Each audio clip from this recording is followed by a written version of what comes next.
I have news for you. Your Thermomix doesn't need a recipe to be useful. Not if you don't want it to. I've been working on a little series showing you how to use your Thermomix as a real kitchen tool, not only as something that follows Cookidoo recipes. In the first video, I showed you the hidden ingredient page on the TM7, the one I call my cheat sheet, where you choose an ingredient, choose what you want to do with it, and Thermomix gives you the settings. Here's the video, but don't worry, I will put the link in the description. Right now, let's continue with this one. Today, we're going one step further. This time, I want to show you 8 things your Thermomix can do without following a recipe at all, just by using its modes and functions to your advantage. We're going to brown vegetables, sear and shred chicken, boil eggs, chop and wash lettuce at the same time, cook 2 different kinds of pasta, and make whipped cream. And each of these fast processes will come with tons of tips. And what I really want you to notice is that I am not going to follow a Cookidoo recipe. Sometimes I'm choosing a preset mode. Sometimes I'm using manual mode. Sometimes I'm combining functions. You'll see, everything very basic, but really useful. Now, for people without a Thermomix, no, this is not why you get a Thermomix. These are things you can do once you have one. And many people miss that information, so I'm trying to help with that. I'll give you the times, temperatures, and speeds as we go, because I know that those numbers are useful, and I will also put all the settings in the description so you don't have to write everything down. Sounds like a plan? Okay, then stay with me for today's class because we have a lot to do.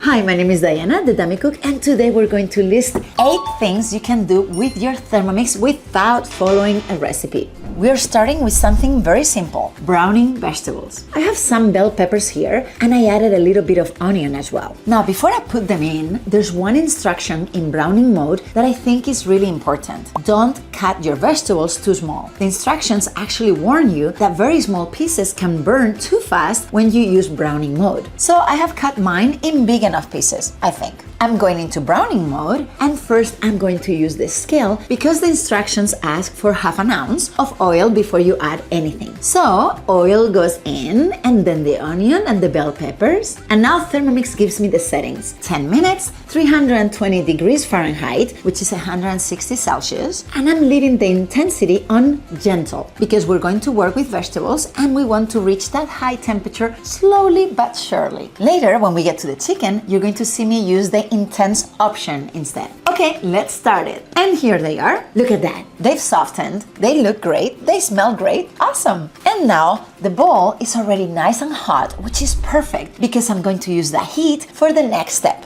Option 2, searing chicken. I have rotisserie chicken here. It is completely cooked, so I'm going to just do this for a few minutes. I could have totally done this with raw chicken and leave it longer, of course. But in this case, this one is cooked, and I just looked at it and I thought, it's a little too pink for me. I want to give it some color. And also, it's what I had today for this class, okay? Could I put this in a frying pan? Of course I could. Yes, that's not the point. The point is that I can also do it right here without oil splashing all over my stove and without another pan to wash afterward. And what if you were camping or at a dorm or your stove is busy? I don't know, I'm giving you options. You do you.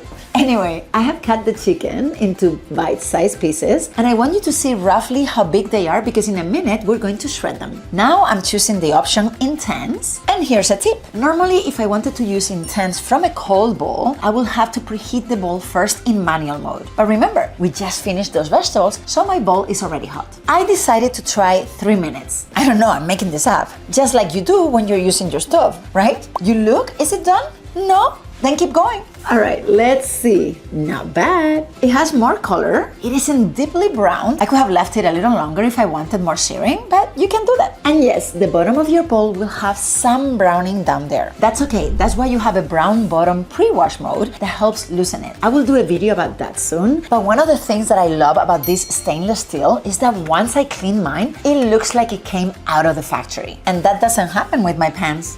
Okay, now let's do something that still amazes me every every time I see it. Number 3, shredding chicken in 4 seconds. Let's add the chicken back inside. Now I'm switching to manual mode, and these are the settings. 4 seconds, speed 4, reverse blade. Now, reverse blade is very important because I don't want the sharp side of the blades chopping my chicken into tiny pieces. When going in reverse, the blunt side of the blades is basically knocking the chicken around and pulling it apart instead of slicing through it. Pretty much, the chicken is getting a beating. Here we go. 4 seconds. And shredded chicken right here in 4 seconds. Now, a little note. This was already very tender rotisserie chicken, and I had cut it into fairly small pieces. So for chicken like this, I actually think speed 3 may have been enough. When I make something like tinga de pollo and I have larger, firmer pieces of chicken, speed 4 works beautifully, and I get those gorgeous long shreds, which actually gives me another little Thermomix trick. What happens if you forget these settings? You look them up. I know that the tinga de pollo recipe shreds the chicken at the end. So if one day I'm thinking, what was it, a speed 3? Was it a speed 4? Was it in reverse? I can just open that recipe, go straight to the shredding step, and copy the settings. See, this one says speed 4.5. Great. Some say 4, some say 4.5. They are correct. I don't want to cook the recipe. I'm just using Cookidoo as a reference. Or you can come back to my video and read the description again because, like I said, I will put all of today's settings in the description. All right, next one. Number 4 is one of my favorite TM7 modes because it's so easy and visual. Number 4, boiling eggs. Look at this screen. Thermomix is asking me how I want the eggs to look like. The options are soft, medium, medium hard, and hard. And today I'm choosing medium, which gives me 13 minutes. The different options run roughly from about 10 minutes up to around 20, depending on how cooked you want your egg. And of course, the first few minutes will go into getting the water to a boil. But you don't have to stand there waiting. The instructions tell me to fill the bowl with water up to the 1 liter mark. See, here it is. You have a 1 liter mark, a 2 liter mark, and dots in between for half liters for your convenience. Because even if you're using the imperial system with ounces and Fahrenheit, these liter marks are used often for modes like the egg boiler or the pre-wash, so it's nice to have them there. Now, here's another thing people find strange. The eggs go directly onto the bottom of the bowl. You can fit up to 6. I'm only doing 3 today. And yes, they can sit right there. They don't need the basket because in egg mode, the blades are not spinning. We're not going to scramble your eggs through the shell, don't worry.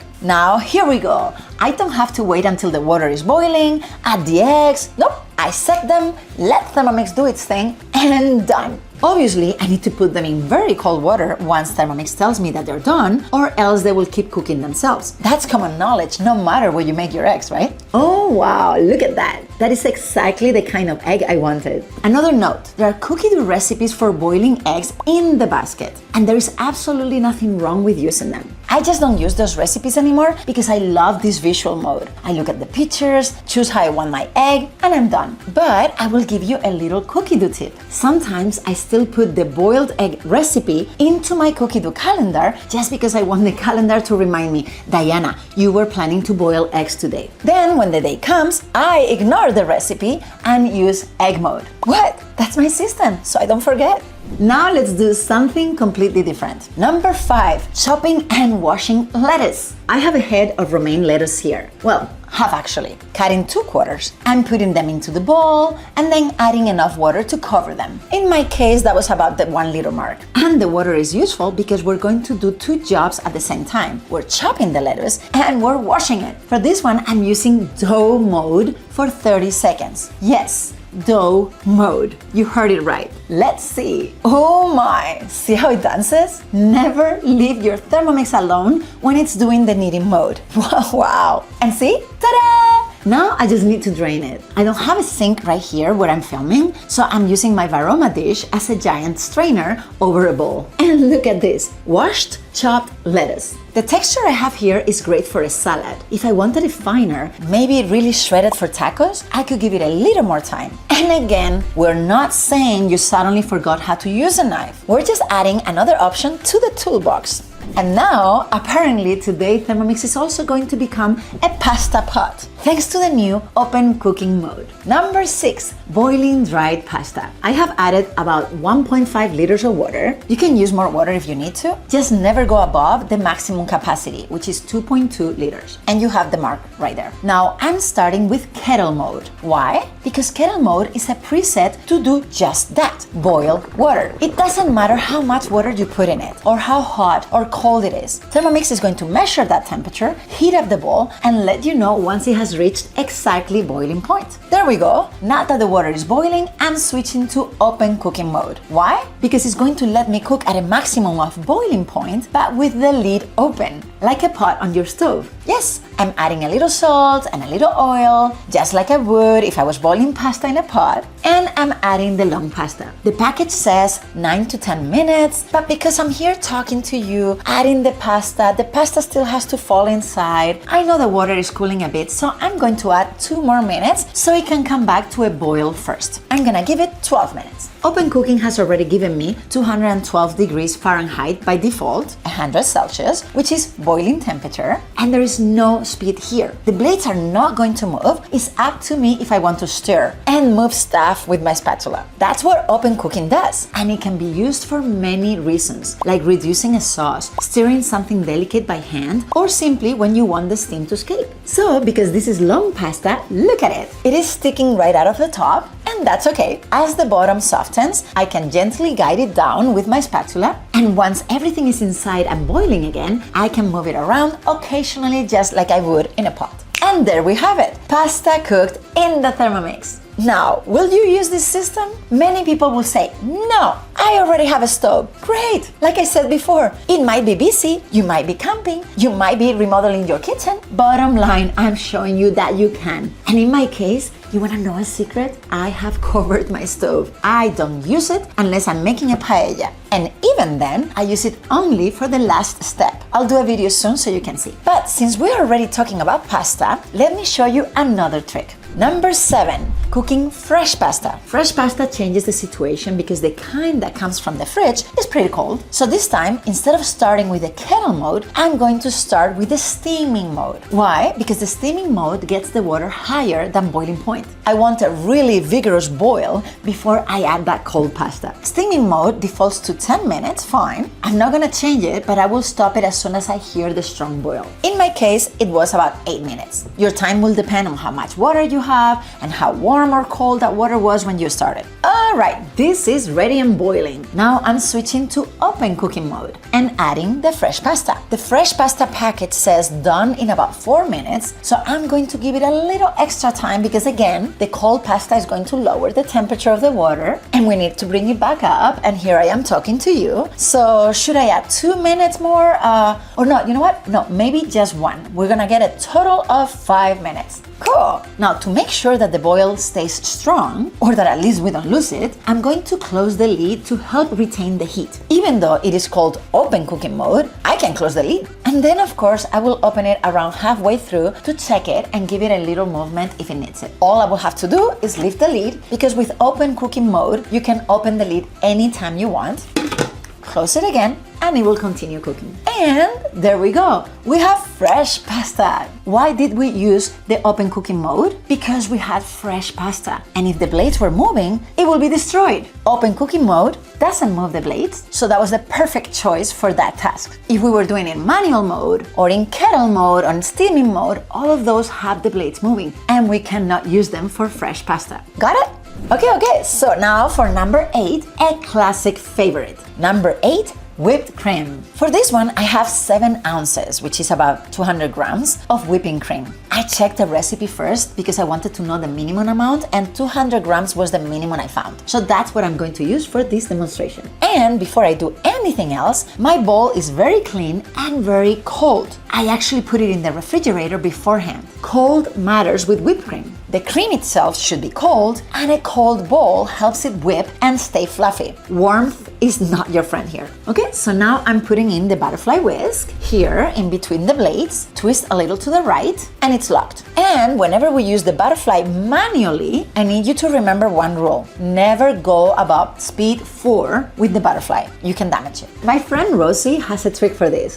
A butterfly has 4 wings. What's the maximum speed for the butterfly? Speed 4. And it's actually written very, very small on the butterfly itself, right here. If you're following a guided Cookidoo recipe, don't worry. It will never ask you for more than speed 4. My advice comes in handy when you are using it manually, like we are today, and you are choosing the speed. For the whipped cream, use speed 3. No temperature, no time, just butterfly and speed 3. I'm going to let the seconds count upward and I'm going to listen. At first, you can hear all that liquid moving around inside.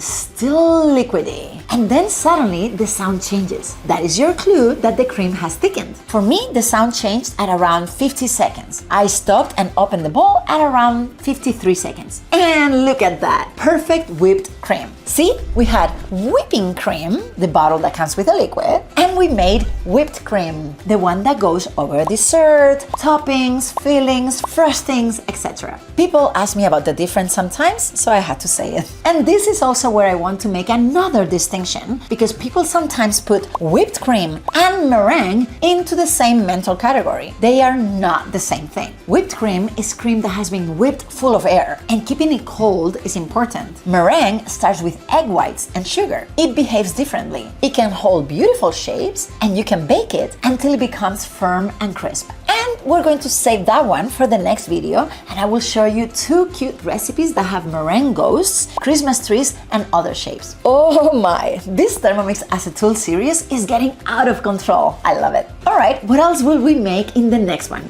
Well, I'll show you what happens if you keep whipping and whipping cream for a few minutes. Then you will magically have butter from scratch. And yes, Thermomix can do that too, but butter has a few more steps, so that belongs in the next part of this series, okay? Alright, so part 1 showed you the hidden page, the cheat sheet where you choose an ingredient and Thermomix gives you the settings for chopping or grinding or steaming. Part 2 today shows you how to use modes and functions to do simple kitchen tasks without having to follow a recipe. We browned, shredded, whipped, boiled. Part 3 will show you how to use really quick recipes with just 2 to 4 ingredients to make staples like peanut butter, pizza dough, ice cream, caramel. Part 4 will show you how to walk into your kitchen and go straight to manual mode. We're going to develop that muscle until the language of Thermomix starts to feel natural. And part 5 will show you how to translate and save your own favorite family recipe to your Cookidoo account. None of this will be a full long guided recipe with Cookidoo. For that, I have many